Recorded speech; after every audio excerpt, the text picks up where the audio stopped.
me yield to... may I inquire of the chair how much time is remaining? The gentlewoman has 30 seconds remaining on her time. I will strike the... May I strike the last word? Yes, you may. And I'm pleased to yield to Ms. Lee 2 minutes. Yes.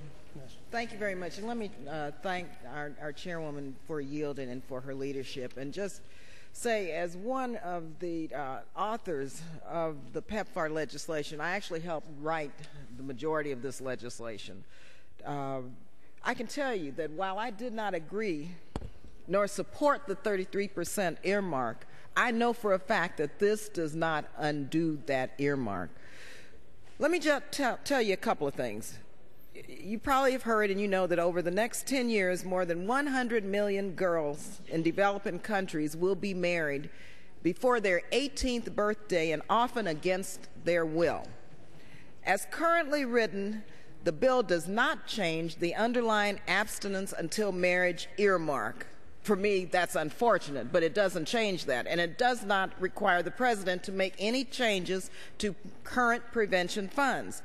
The current language merely provides the President with the flexibility to plan the most appropriate and sensitive and required program for countries per their request. The fact is the administration has already waived, you're right, application of the abstinence earmark for certain countries receiving assistance under our global AIDS programs. But I want you to remember, ABC does mean abstinence, be faithful, use condoms. For many of these young girls, abstinence is not an option, and we must provide them with what they need to protect themselves. ABC is ABC. The Lowy language provides a very practical, common sense, 1-year fix, mind you, 1 year, and it gives the President the authority to program global AIDS funding according to local country needs. Ultimately, it will be up to the President to determine whether to exercise this flexibility.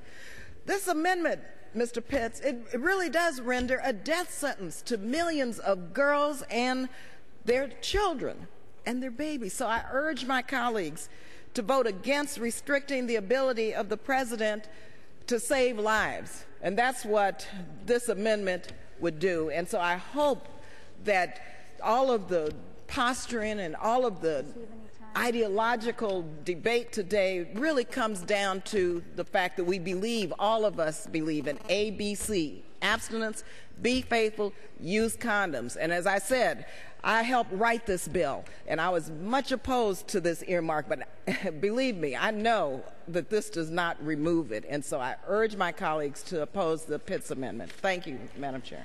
I thank the gentlewoman, and I'm very pleased to yield 1 minute to the distinguished